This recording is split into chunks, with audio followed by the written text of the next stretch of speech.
بسم الله الرحمن الرحيم الحمد لله رب العالمين وأصلي وأسلم على أشرف الأنبياء والمرسلين نبينا محمد وعلى آله وصحبه أجمعين. Mes chers frères et sœurs, assalamu alaikum wa rahmatullahi wa barakatuh. J'espère que vous portez bien durant cette période de confinement, ainsi que vos familles. Tout d'abord, j'aimerais me présenter à vous. Je m'appelle Younous, j'ai 28 ans, et j'étais de confession juive auparavant. J'ai embrassé l'islam il y a 9 ans. Alhamdulillah, alhamdulillah, alhamdulillah. Vous savez, l'islam, c'est un cadeau qui n'a pas de prix. C'est le plus beau cadeau que j'ai pu connaître dans ma vie. Et tous les jours, j'essaie d'être reconnaissant de ces innombrables bienfaits que Allah m'a gratifiés. J'essaie de cultiver cet état de gratitude dans mon cœur. Et j'invite chacun et chacune d'entre vous à ce qu'on puisse honorer de la plus belle des manières ce cadeau que Allah nous a généreusement offert. Ainsi, nous pourrons accueillir de la plus belle des manières Ramadan. Qu'Allah nous place parmi ses serviteurs reconnaissants de ses innombrables bienfaits. Allahumma amin. Alors, si je fais cette vidéo, ce n'est pas pour parler de moi, ni pour parler de l'histoire de ma conversion. Si je fais cette vidéo, c'est pour quelque chose de bien plus grand.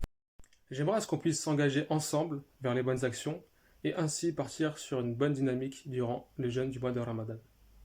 Alors pourquoi j'ai fait cette vidéo? Je vous explique.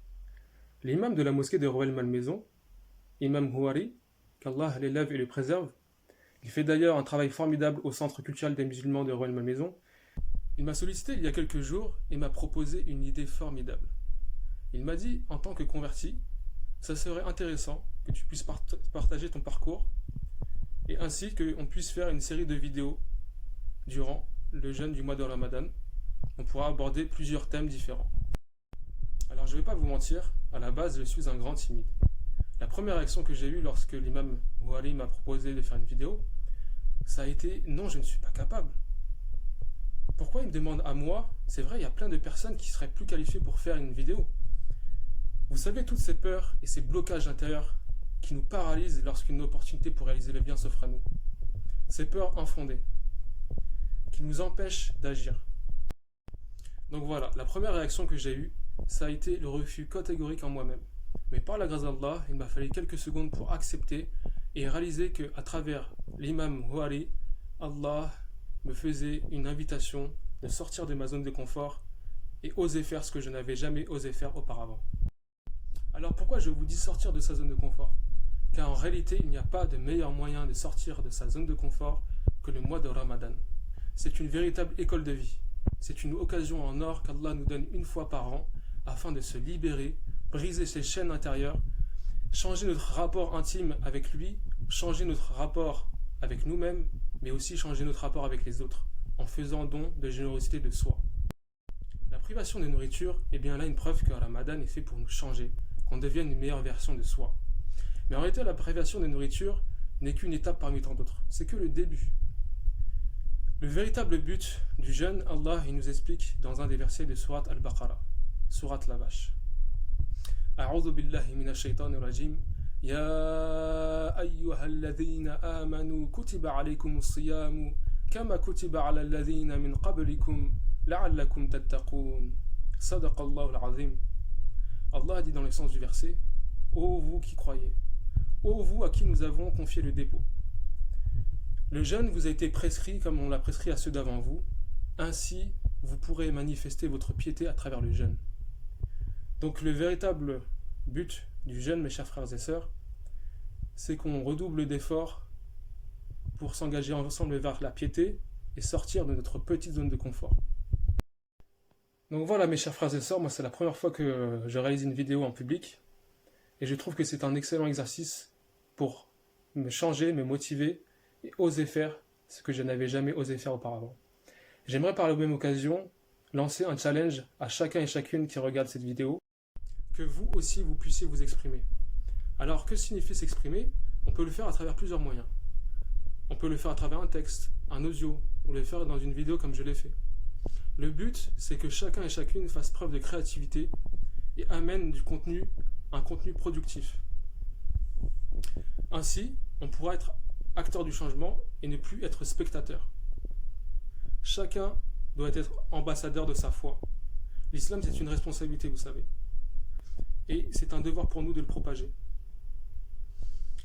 À de nombreuses reprises, Allah nous interpelle par cela. Ya ayyuhalladhina amanu. Et lorsqu'il dit cela, on traduit souvent par ô vous qui croyez. Mais en réalité, il nous dit ô vous à qui nous avons confié le dépôt. Nous avons confié une amana, alladhina amanu. Donc c'est un devoir pour chacun et chacune d'entre nous de plus être dans une position de spectateur. Vous savez, cette attitude de consommateur. Aujourd'hui, nous consommons tout. Notre manière de nous nourrir, de nous vêtir, même d'apprendre notre religion, nous consommons. Nous devons prendre notre courage à deux mains et prendre nos responsabilités. Porter cet héritage qu'Allah et son prophète nous ont légué. Et le porter fièrement.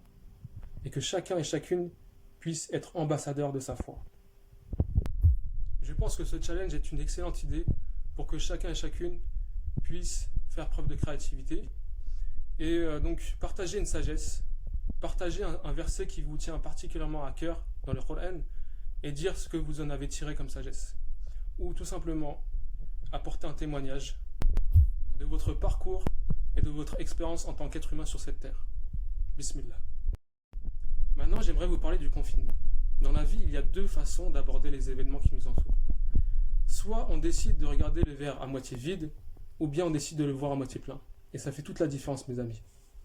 Si on décide de voir le verre à moitié vide, on s'aperçoit que ce qu'on vit en ce moment, c'est une véritable catastrophe. C'est un fléau. Donc le confinement, cette crise sanitaire, avec cette épidémie qui touche un bon nombre d'êtres humains, et qui ne fait pas de distinction entre les origines, ni les religions, ni entre le statut social. Donc les riches et les pauvres sont tout autant touchés. Et donc là, on s'aperçoit que la mort ne fait pas de distinction. Elle touche tout le monde, et cela nous ramène à notre nature d'être humain. Et même en tant que musulmans, ça nous affecte particulièrement dans notre adoration, car ces mosquées dans lesquelles nous avions l'habitude de nous réunir pour prier, les prières quotidiennes, le Jumu'ah, et ces mosquées pleines à craquer lors des prières nocturnes du mois de Ramadan, sont à présent vides et les portes nous sont fermées. Nous ne sommes plus désormais invités à entrer dans les maisons d'Allah.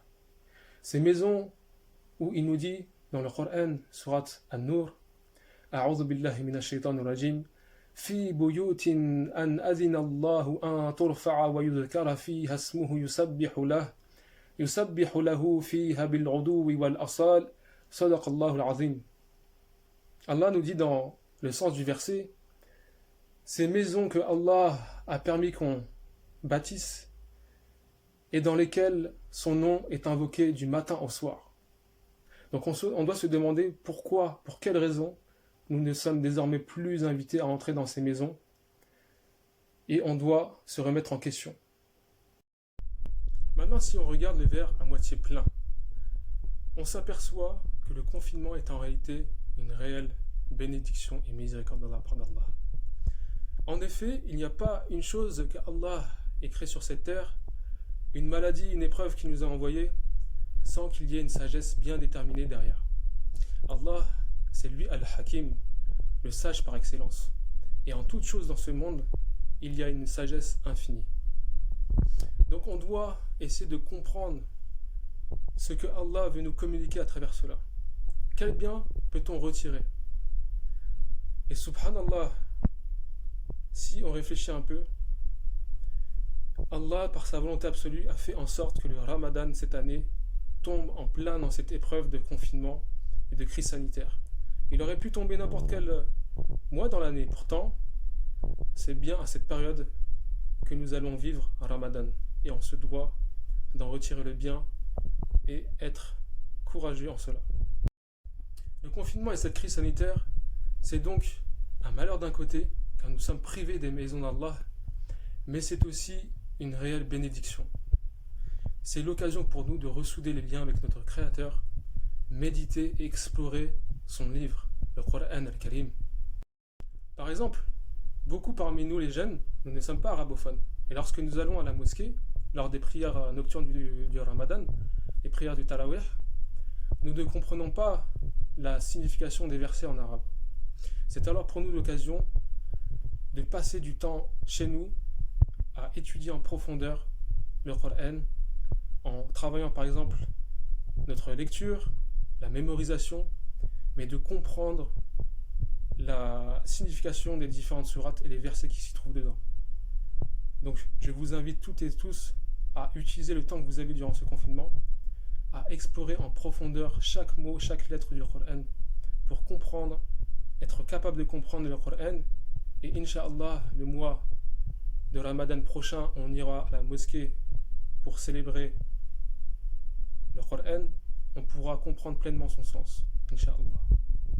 Donc c'est à vous de voir. Soit vous pouvez faire de ce mois de Ramadan un véritable calvaire, ou soit vous pouvez faire de ce mois un réel bonheur et le meilleur mois jamais vécu dans votre vie. Ainsi, les personnes isolées, toutes seules, pourront faire de ce mois une retraite spirituelle, mais les parents et donc les familles pourront enseigner à leurs enfants les trésors innombrables et les histoires des prophètes que recèle le Coran. J'en profite pour encourager et remercier toutes ces personnes qui travaillent chaque jour durant le confinement, ces personnes qui assurent les transports, les postiers, les livreurs, les éboueurs qui ramassent nos déchets, les personnes qui travaillent dans les magasins, qui assurent le réapprovisionnement des stocks dans les magasins, mais surtout les aides-soignants et les médecins qui, tous les jours, sauvent des vies par la permission d'Allah. Le prophète alayhi salatu wassalam nous a dit Man la yashkurin nas la yashkurullah. Celui qui ne remercie pas les gens ne remercie pas Allah. Donc merci à vous. J'en profite pour finir avec cela et vous partager la sagesse que m'a envoyé un frère il n'y a pas longtemps. Donc Adam, si tu regardes cette vidéo, elle est pour toi. Et il m'a dit quoi? Il m'a dit, si on te donnait le bâton de Moussa alayhi salam, de Moïse, que la paix soit sur lui, avec lequel il a réalisé un miracle. Certes, tu le prendrais, tu serais minutieux avec lui, tu l'explorerais de tous les sens. Eh bien mes amis, mes chers frères et sœurs, le miracle qui a été donné à notre bien-aimé prophète Muhammad sallallahu alayhi wa sallam, c'est Al-Qur'an Al-Karim qui est descendu durant ce mois béni. Et on se doit de l'explorer, être minutieux avec lui. Donc voilà, c'est ce que je voulais vous partager pour finir cette vidéo. On se retrouvera, Inch'Allah, durant le Ramadan pour une série de vidéos dans lesquelles je pourrai vous partager quelques sagesses. D'ici là, prenez soin de vous, de vos proches, qu'Allah vous préserve. Wassalamu alaikum wa rahmatullahi wa barakatuh.